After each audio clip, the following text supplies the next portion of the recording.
네, 여러분 안녕하십니까? 버스 운전 자격 시험 요약 및 예상 문제 2회입니다. 여러분을 환영합니다. 먼저 문제에 들어가기 전에요. 버스 운전 자격 전체 영상은 화면 아래에 파란색 주소를 클릭하셔서 시청하실 수 있습니다. 참고하시기 바랍니다. 그러면 요약으로 들어가 보도록 하겠습니다.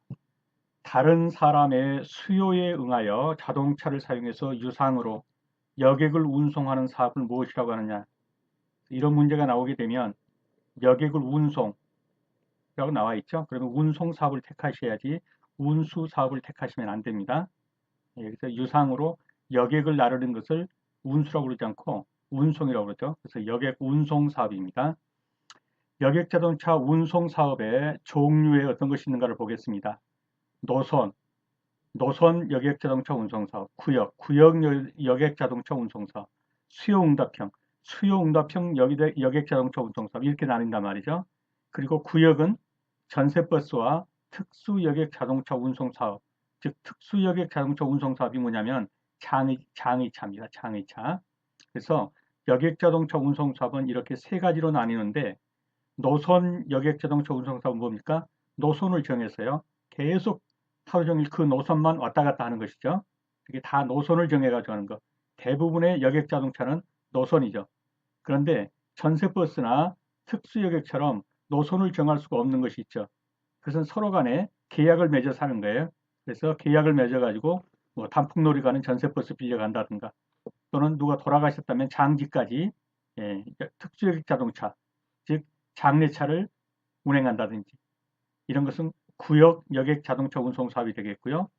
수요 응답형 여객 자동차 운송 사업은 주로 농촌 지역에서 하루에 한 번씩만 다니던 버스가 농번기 때는 자주 읍내를 드나들어야 되죠.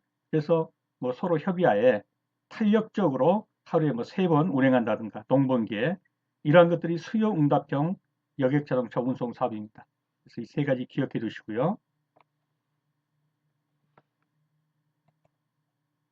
수요 응답형 여객 자동차 운송 사업은 농촌이나 어촌에서 운행계통, 운행시간, 운행 횟수를 여객이 요청에 따라서 예를 들면 농번기라든가 이런 때는 좀 더 많이 하고 한겨울에는 줄인다든지 이렇게 탄력적으로 운영해서 여객을 운송하는 사업을 수요 응답형이라고 합니다. 다음 전세버스 운송 사업을 보겠습니다. 전세버스 운송 사업은 16인승 이상의 승합차를 사용해서 여객을 운송하는 사업입니다. 그래서 전세버스 운송사업에서 최하 단위는 16인승입니다. 16인승 이하는 없습니다. 16인승 기억해 두십시오.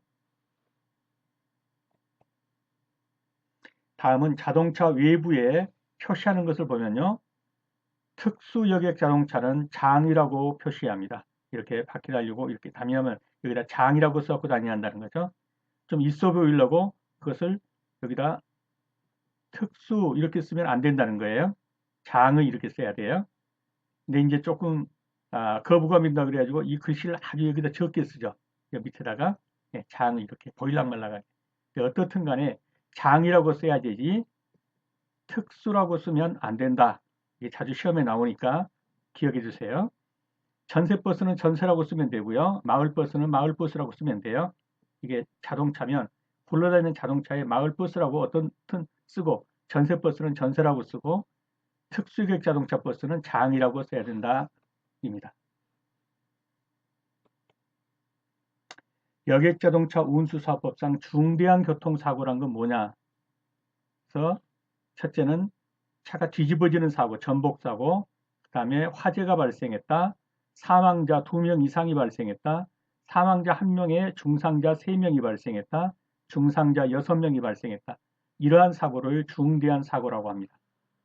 그러면 사망자 1명이 발생한 사고는 여기 보면 1명이 발생한 사고는 없죠. 1명만 딸랑 발생한 사고는. 그래서 중상자 없이 사망자 1명만 발생했다. 그러면 중대한 사고는 안 들어간다. 그렇게 보시면 되겠습니다. 중대한 사고가 발생하면 24시간 이내에 개략적인 보고를 합니다. 그리고 3일에 응답은 72시간 이내에 사고 보고서를 제출해야 합니다. 시도지사에게요. 그래서 24시간 이내에는 계략 보고, 72시간 이내에는 사고 보고서 제출해야 된다. 다음, 사망자 2명이 발생한 중대한 교통사고는 자격정지 60일입니다. 운전자요. 사망자 1명에 중상자 3명이 발생한 중대사고는 자격정지 50일이 들어갑니다. 중상자 6명 이상인 중대사고는 자격정지 40일이 들어갑니다. 그래서 60일, 50일, 40일 순차로 내려가는 거 기억해 두시고요. 꼭 알아둘 건 중상자 없이 사망자만 1명 발생했다. 그러면 중대한 교통사고 아니다.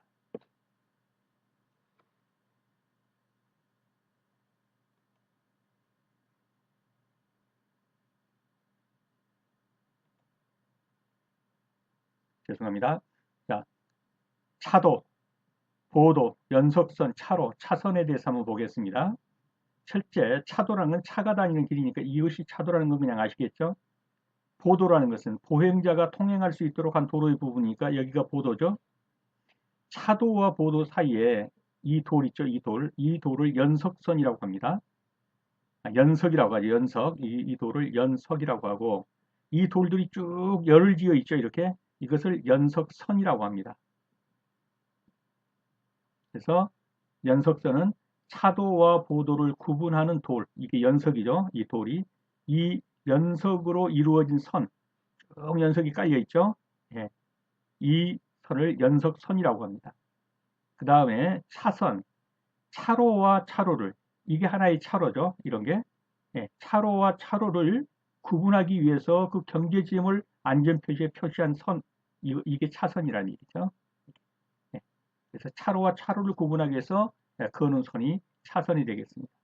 그래서 보도, 보행자가 통행할 수 있도록 하는 것이 보도이고 보도와 차도를 구분하는 돌은 연석이고 연석이 쭉 줄지어 있는 이것을 연석선이라고 하고요. 차로와 차로를 구분하기 위한 선을 차선이라고 한다. 그렇게 기억해 두시면 되겠습니다.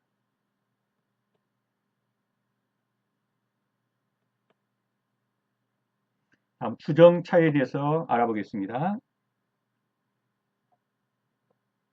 주차는 운전자가 승객을 기다리거나 화물을 싣거나 고장나서거나 또는 그 밖의 사유로 계속해서 정지 상태에 두는 거, 계속해서 정지 상태에 두는 거 또는입니다.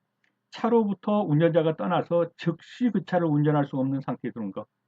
예, 뭐 화장실 갔다든가 그런 경우야 즉시 운전할 수 있겠죠. 하여튼 차로부터 조금 멀리 떠나서 즉시 그 차를 운전할 수 없는 상태에 두는 거. 계속해서 그 자리에 정지시키거나 세워놓고 좀 멀리 떠났거나 이러한 경우는 이게 주차란 말이죠. 정차가 있는데 정차는 뭐냐면 운전자가 5분을 초과하지 아니하고 주차이냐 정차이냐를 구분하는 그 시간은 주로 5분입니다.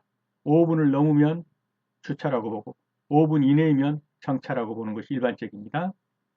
다음은 갓길에 주차하는 것을 한번 보겠습니다. 이 하얀 실선 이것은 주정차 할 수 있다라는 표시입니다. 노란 점선은요. 주차는 안 되지만 5분 이내에 정차는 가능하다는 선입니다. 노란색 실선은요. 원래는 못하는 것이지만 별도의 편말을 두어서 몇 시부터 몇 시까지는 정차할 수 있다. 이렇게 탄력적으로 운행되는 곳 이런 것을 이것이 바로 노란색 실선 하나 그어진 것이고 이와 같이 노란색 실선이 2개 그어졌다면 어떻습니까? 주차든 정차든 다 금지되는 지역입니다. 3번 이 내용과 함께 알아두시고요. 꼭 잊지 말아야 할 것은 정차는 5분을 초과하지 아니하고 라고 말하는 것이고 주차는 계속하여 정지 상태 또는 차로부터 운전자가 떠나 있어서 즉시 운전할 수 없는 상태 이런 것을 주차라고 합니다. 다음은 차로에 따른 통행 구분을 보겠습니다. 고속도로 이외의 도로, 일반 도로죠. 왼쪽 차로, 오른쪽 차로 두 개가 있으면 왼쪽에 있는 것을 왼쪽 차로, 오른쪽에 있는 것을 오른쪽 차로 반으로 갈라가지고요. 그래서 왼쪽 차로에는 어떤 차가 다닐 수 있느냐 이걸 꼭 기억해 두셔야 합니다. 일반적인 거의 모든 차는 왼쪽 차로로 다닌다고 보시면 됩니다. 그런데 왼쪽 차로로 다닐 수 없고 오른쪽 차로로 다니는 거 대형 승합자동차, 화물자동차, 특수자동차, 건설기계 이런 것들은 오른쪽 차로로 다녀야 합니다. 그래서 승합차는 왼쪽 차로로 다닐 수 있는 경우도 있고 오른쪽 차로로 다닐 수 있는 경우도 있죠. 왼쪽 차로로 다닐 수 있는 것은 경영, 소형, 중형 승합자동차이고 대형 승합자동차는 반드시 오른쪽 도로로 다녀야 합니다. 그래서 대형 승합자동차, 화물자동차, 특수자동차, 건설기계는 오른쪽 도로로 다녀야 된다. 다음 고속도로에서입니다. 고속도로에서는 편도 2차로인 경우에 1차로는 무조건 앞지르기 차량입니다. 3차로도 마찬가지로 1차로는 앞지르기 차량, 추월 차선이죠. 그래서 편도 2차로에서는 앞지르기 하나 놓고 나면 차로 하나밖에 없죠. 그래서 거기는 모든 차량이 다닐 수 있습니다. 1차로는 앞지르기 차량이 다니고요. 편도 3차로 이상이면 1차로는 앞지르기에 줘야 합니다. 그러고 나면 왼쪽 차로 3개에서 1차로를 앞지르기한테 줘버리니까 2개만 남죠. 그러면 일반 도로 2개가 똑같죠. 이거는 왼쪽 차로, 이거는 오른쪽 차로. 그렇게 되죠. 그래서 똑같이 됩니다. 왼쪽 차로에는 일반적인 차들이 다 다닐 수 있고 오른쪽 차로에는 대형 승합자동차, 화물자동차, 특수자동차, 건설기계가 다닐 수 있습니다. 자, 이번에는 그림을 놓고 한번 보겠습니다. 이와 같이 2개 차로면 여기가 왼쪽 차로, 이쪽이 오른쪽 차로입니다. 일반 도로에서요. 3개 차로이면은 어떻습니까? 원래 3개 차로라면은 반반으로 나누면 이렇게 해서 1.5씩으로 나눠야겠죠? 그런데 0.5 부분은 오른쪽 차로로 줘버립니다. 그래서 이 하나가 왼쪽 차로고 이 둘이 오른쪽 차로가 됩니다. 그래서 왼쪽 차로 하나, 오른쪽 차로 둘. 이해가 되셨죠? 내시면 어떻게 될까요? 반으로 나누면 이쪽이 왼쪽 차로. 그래서 1차로, 2차로는 왼쪽 차로, 3차로, 4차로는 오른쪽 차로 이렇게 되겠죠. 만약에 5개라면 어떻게 될까요? 하나, 둘, 셋, 넷, 다섯. 5개라면 2.5죠. 나누면. 그런데 나눌 수 없으니까 이쪽으로 줘버린단 말이죠. 오른쪽으로 붙여버려요. 그러면 1차로, 2차로는 왼쪽 차로로 가고 3, 4, 5차로는 오른쪽 차로가 되겠습니다. 이렇게 해서 왼쪽 차로와 오른쪽 차로를 구분하게 됩니다. 다음은 고속도로를 보겠습니다. 고속도로에서는 2차로면 무조건 한 차로 중앙선 쪽은 앞지르기 추월 차선을 줘야 합니다. 그러고 나면 하나밖에 없죠, 차량이. 그러니까 모든 차량은 이 1개 차로로 다닐 수가 있어요. 이 차로로, 오른쪽 차로로. 오른쪽 차로도 아니죠. 그냥 하나 차로죠. 자, 이번에는 3차로인 고속도로를 보겠습니다. 하나를 앞지르기 차량 추월 차선으로 줍니다. 그러고 나면 2개가 남죠. 그러면 일반 도로와 똑같이 반으로 나눠서 이쪽은 왼쪽 차로, 이쪽은 오른쪽 차로. 그래서 이쪽은 대부분의 차량이 다닐 수 있고 이쪽에는 대형 승합 자동차, 화물 자동차, 건설기계 이런 게 이쪽으로 다닐 수 있겠죠. 자, 고속도로에서 4차로입니다. 그러면 한 차로는 앞지르기 차량을 줘야 합니다. 그러고 나면 일반 도로 3차로와 똑같죠. 반절을 나눠서 0.5로 할 수 없으니까 아예 이쪽으로 다 줘버리는 거예요. 왼쪽 차로 하나에 오른쪽 차로 둘이 되겠습니다.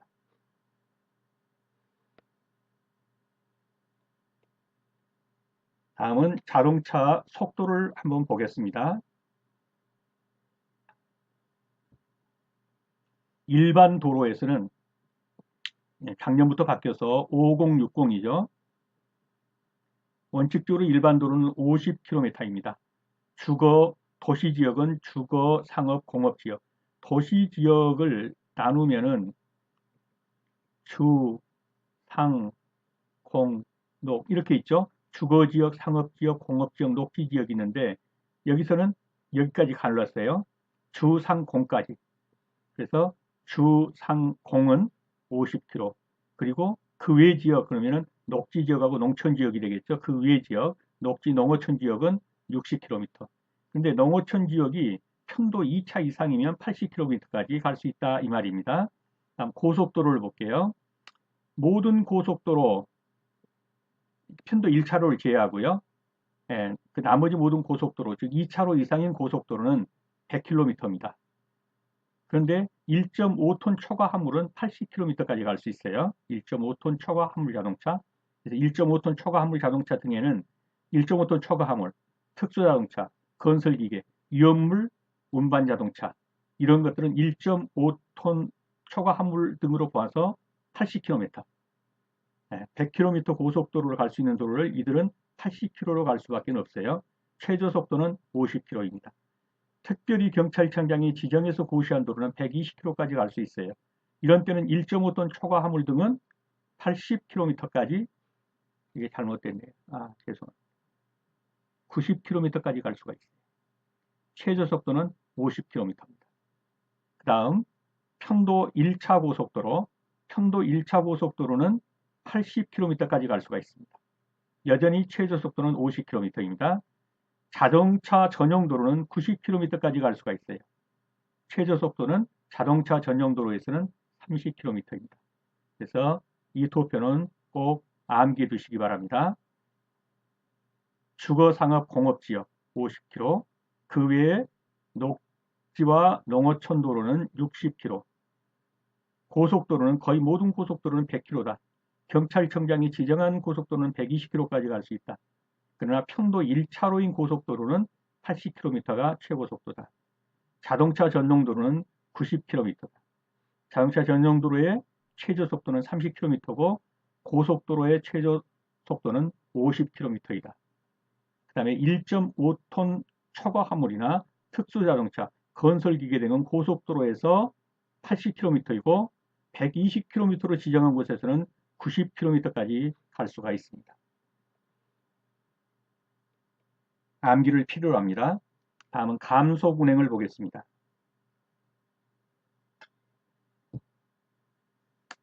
20% 감속입니다. 비가 내려서 노면이 젖었다. 눈이 20mm 미만이 쌓였다. 이 경우에는 20% 감속입니다. 다음은 50% 감속입니다. 폭우, 폭설, 안개 등으로 가시거리가 100m, 100m 이내에 보이질 않는다. 이럴 때는 50% 감속입니다. 노면이 얼어붙어서 빙판길이다. 50% 감속입니다. 눈이 20mm 이상이 쌓였다. 50% 감속입니다. 20mm 미만이면 20% 감속이고 20mm 이상이면 50% 감속입니다. 미만이란 건 그 수 자체를 포함하지 않는 것이죠. 다음은 교통사고 처리 특례법을 보겠습니다. 교통사고 처리 특례법의 목적이 뭐냐면 피해의 신속한 회복과 국민 생활의 편익 증진입니다. 시험에 자주 나오니까 꼭 기억을 해두세요. 원리대로라면 교통사고가 났든 뭐가 났든 간에 형법상에 상해죄를 적용하게 됩니다. 그러면 대부분이 징역형이죠. 그래서 이렇게 꼭 징역 살리는 것만이 목적은 아니다. 그래서 오히려 합의를 봐서 피해자가 신속한 회복을 받게 하자. 그 다음에 운전하는 사람도 꼭 가서 감옥살이 하는 것보다는 어지간하다면 국민생활의 편익, 직장에 근무하면서 뭐 개과천선할 수 있도록 한다든가요. 그래서 피해자의 신속한 회복과 국민생활의 편익, 이것이 교통사고 처리 특례법의 목적이다. 이렇게 알아두시고요. 이 법의 특징이 무엇이냐면 합의를 보면 반의사 불벌죄로 처리하겠다는 거예요. 즉 피해자의 명시한 의사에 반하여 처벌할 수 없게 하는 것입니다. 그리고 이러한 보험 등에 가입했으면 공소를 제기할 수 없다. 이미 합의할 수 있는 돈이 담보되어 있으니까요. 이것이 이 법의 특징이에요. 그리고 만약에 이런 것도 돼 있지 않다. 합의도 볼 수 없고 보험도 가입되어 있지 않다 하더라도 5년 이하의 금고, 징역이 아니라 금고입니다. 2천만 원 이하의 벌금, 좀 약하게 처벌하는 거죠. 그래서 5년 이하의 금고, 2천만 원 이하의 벌금 기억해 두시고요. 피해자의 명시한 의사에 반해서 공소를 제기할 수 없는 것, 이것이 바로 특례를 둔 것입니다. 그런데 특례가 적용이 안 되는 몇 가지 사항이 있어요. 교통사고를 내고 구호를 조치를 취하지 않고 도주해버린 경우는 특례법 적용을 안 합니다.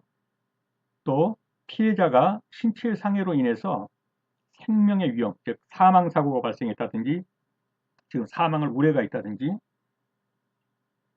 이런 경우에는 특례 적용을 하지 않습니다. 또는 불구가 되었다든지 불치 또는 난치의 질병을 얻었다든지 이런 경우에는 특례 적용을 하지 않습니다. 또는 보험 계약이 해지되어 버렸거나 보험이 무효가 됐다. 그래서 어떤 피해를 담보할 수가 없게 됐다. 그럴 경우에도 특례법 적용이 되지 않습니다. 그 다음에 12개 항목이 있어요. 이 12개 항목에 해당되면 특례법 적용이 되지 않습니다. 신호위반이라든가 중앙선 침범이라든가 이렇게 12개 항목에 해당되지 않아야만 되는 겁니다. 그러면 특례법이 적용되지 않는 12개 중대과실이 뭔지를 한번 살펴보겠습니다. 신호위반으로 교통사고 냈다. 그러면 특례법 적용 안 됩니다. 중앙선 침범, 과속, 끼어들기, 앞지르기 규정 위반했다. 철길 건널목에서 사고 났다. 보행자, 횡단보도 건너는 보행자 보호의 의무 위반했다. 무면허 운전했다. 음주운전, 약물 복용했다. 보도 침범했다. 승객 추락 방지 의무를 위반했다. 어린이 보호구역에서 사고 났다. 화물 고정 조치를 위반했다. 이러한 12개 항목의 경우에는 특례 적용을 하지 않습니다. 그렇기 때문에 보험에 가입됐다 할지라도 구속될 수 있습니다. 입건됩니다. 무조건 입건된다고 봐야 합니다. 형사 입건됩니다. 만약에 이 12개 항목이 아니라면요. 보험에 들었다면 합의된 걸로 봐서 형사처벌을 받지 않습니다.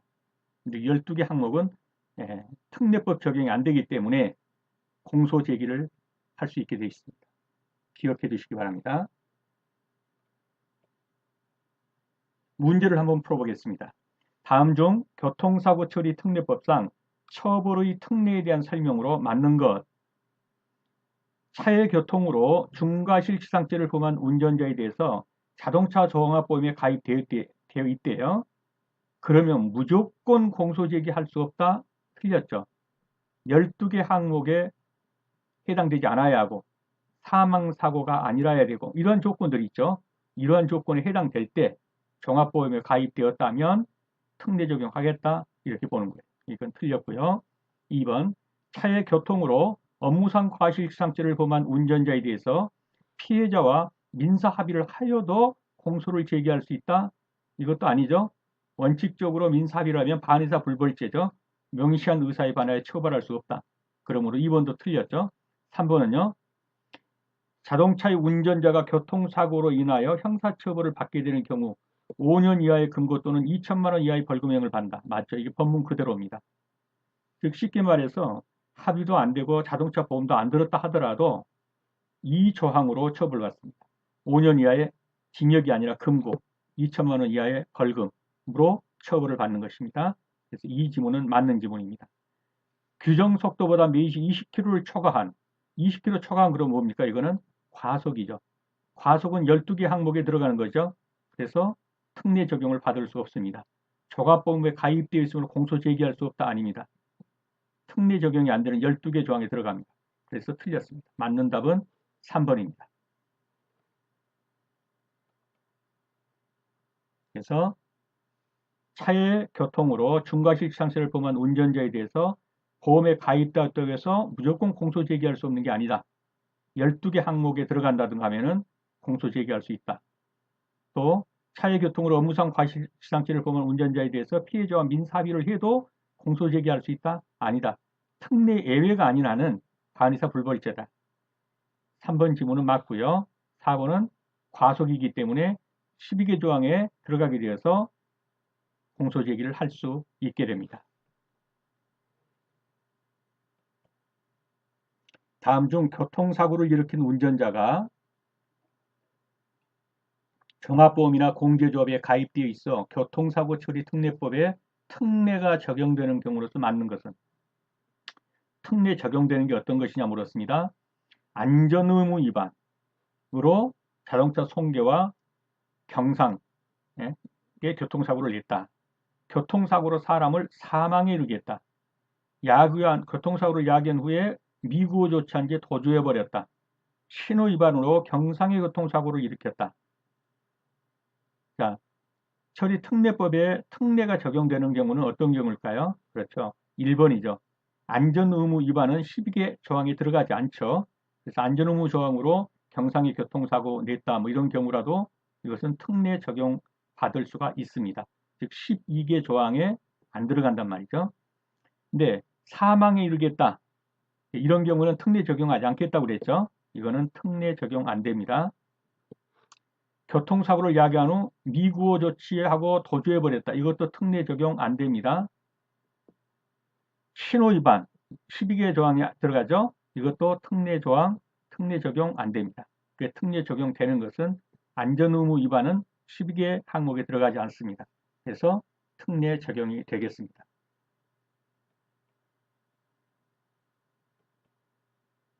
다음은 중앙선 침범을 보겠습니다. 중앙선 침범을 하게 되면 무조건 특례 적용이 안 되죠. 그래서 이 뭡니까? 종합보험에 가입했다 할지라도 바로 형사 입건됩니다. 그러면 어떤 경우가 중앙선 침범이고 어떤 경우가 중앙선 침범이 아니냐 하는 것이죠.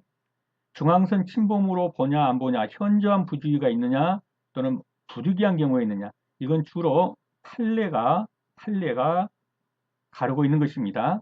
법정으로 나와 있는 건 아니에요. 주로 판례를 통해 형성된 것들입니다. 우선 현저한 부주의는 중앙선 침범으로 보겠다라는 거죠.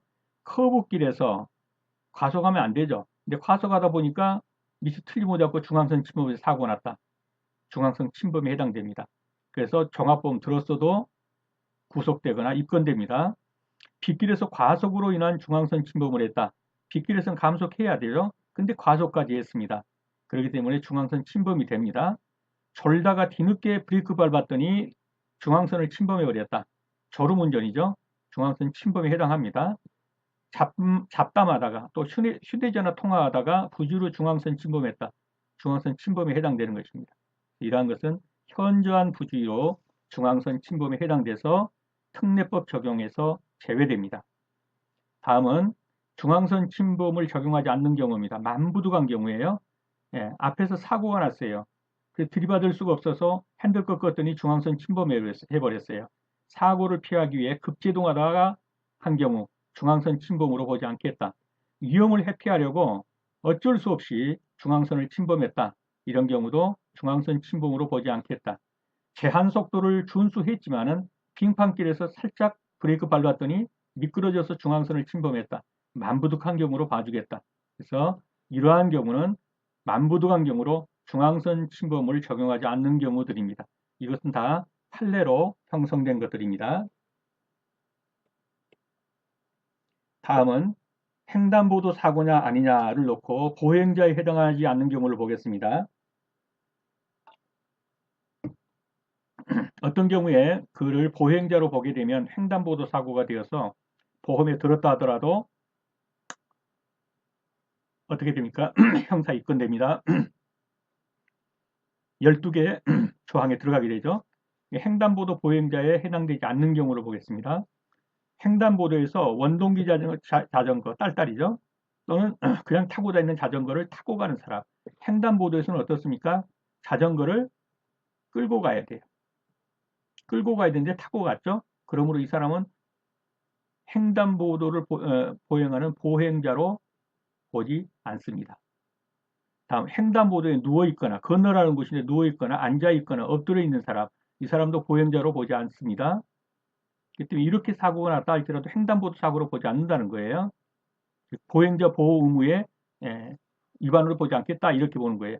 횡단보도 내에서 교통정리를 하고 있는 사람도 보행자로 보지 않습니다. 횡단보도 내에서 택시를 잡고 있는 사람도 보행자로 보지 않습니다. 횡단보도 내에서 화역 작업을 하고 있는 사람도 보행자로 보지 않습니다. 보도에 서 있다가 갑자기 내 차 지나가니까 횡단보도로 넘어져가지고 나하고 충돌했다.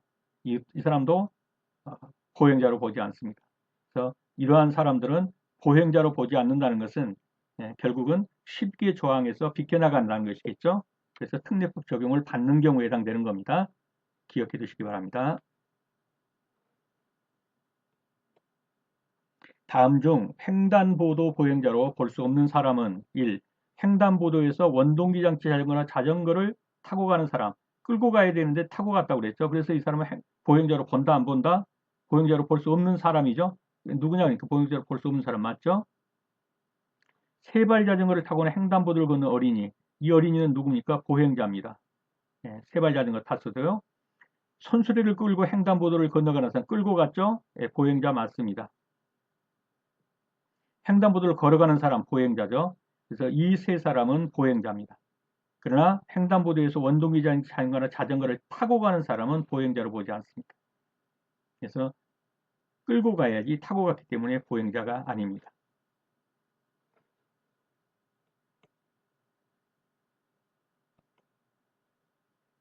다음은 보행자 보호 의무를 보겠습니다. 보행자인 것까지는 맞는데 이제 보호 의무가 있느냐 하는 것이죠. 이 횡단보도가 사고가 되려면 두 가지가 있어야 되죠. 첫째는 그 사람이 보행자여야 하고 두 번째는 그 사람이 예, 보행자로서 내가 보호해 주는 어떤 의무의 범위를 넘어섰냐, 즉 보호 의무가 있느냐 없느냐라고 보는 거예요. 여기서 이제 보호 의무를 보는 거예요. 그래서 보호 의무가 없다고 보는 것을 운전자 과실로 보지 않는 경우, 쉽게 말해서 뭡니까? 12개 조항에 들어갔냐 안 들어갔냐, 쉽게 말해서 보험을 들었는데 형사입건 되냐 안 되냐 하는 문제예요. 자, 운전자 과실로 보지 않는다면요. 그렇죠. 형사입건은 안 될 수가 있겠죠. 적색 등화의 횡단보도를 진입해서 건너고 있는 사람. 자, 횡단보도가 이렇게 있으면 여기에 파란불에 건너야 되는데 빨간불에 건너가고 있는 사람. 이 사람을 보행자는 맞죠. 그런데 이 사람을 충돌했을 경우에 내가 보호 의무가 있느냐, 보호 의무를 위반했느냐인데 보호 의무 위반으로 보지 않는다는 거예요. 왜? 이 사람이 횡단보도를 빨간불에 건너고 있으니까. 다음, 횡단보도를 건너다가 신호가 변경되어서 가다가 되돌아오는 사람을 충돌했어요. 이런 경우에도 보호 의무 위반에 과실이 있다고 보지 않는 경우에고요. 횡단보도를 건너다가 보행 신호가 적색 등화로 변경되어 되돌아가고 있는 보행자를 충돌했다. 이건 중앙선에 서 있는. 그러니까 하나는 중앙선에 서 있어요. 가다가 빨간불이 들어오니까 이제 여기 중앙선에 서 있는 사람, 이 사람을 충돌해서 상해를 입혔다. 이런 경우에도 보행자로 보지 않는다. 그 다음에 건너다가 빨간불 들어오니까 되돌아오다가 치였다. 이 사람도 보행자 주의음으로 보지 않겠다. 녹색 등화가 전멸되고 있는데 여기서 녹색 등화가 깜빡깜빡하고 전멸되고 있으면 건너지 말아야 합니다. 이미 건너려고 들어갔다면 빨리 건너서 나가거나 아니면 되돌아와서 차량에 이상 없게 만들어줘야 돼요. 그런데 녹색 등화가 전멸되고 있는 횡단보도를 진입해서 건너가고 있는 동안에 적색 등화로 바뀌었어요. 빨간불로. 그래가지고 차가 가면서 추돌을 했어요. 충돌을 했어요. 이런 경우에도 횡단보도 과실, 보호 의무 과실로 보지 않겠다. 즉 12개 조항에 들어가지 않는 걸로 보겠다라는 것입니다. 자, 횡단보도 보행자와 보호 의무 위반 사고로 인정되는 운전자 과실이 아닌 것. 횡단보도를 건너고 있는 보행자를 충돌했다. 운전자 과실이죠. 횡단보도 전에 정지한 차량을 수돌해가지고 그 차량이 밀려나가서 보행자를 충돌했다. 이런 경우에도 운전자 과실로 봅니다. 보행 신호가 녹색 등화일 때 횡단보도를 진입해서 건너고 있는 보행자를 충돌했다. 보행 신호가 녹색 등화면 반드시 건널목을 건널 수 있죠. 이 사람은. 그렇기 때문에 운전자 과실에 해당되죠. 녹색 등화가 깜빡깜빡거리고 있는데 횡단보도를 들어가지 말아야 되는데 그때 횡단보도를 진입해서 가고 있는 사람이 가고 있는데 어떻게 됐습니까? 적색 등화가 됐어요. 이때 충돌을 했다. 이때는 뭡니까? 과실로 보지 않겠다. 라고 하는 거죠. 그래서 정답은 4번이 되겠습니다. 횡단보도 보행자 보호의무 위반 사고로 인정되는 운전자 과실이 아닌 경우에는 녹색 등화가 전멸되고 있는 횡단보도를 진입해서 건너고 있는 보행자가 있는데 그때 적색 등화에 충돌해 버렸어요. 처음에는 녹색 등화가 깜빡깜빡 하다가 바뀌어서 적색 등화로 됐는데 그때 충돌을 했다. 이런 경우에는 보호 의무 위반으로 보지 않겠다. 즉 운전자 과실로 보지 않는다는 것입니다. 정답은 4번이 되겠습니다. 네, 수고 많으셨습니다. 다음 시간에 다시 뵙겠습니다. 감사합니다.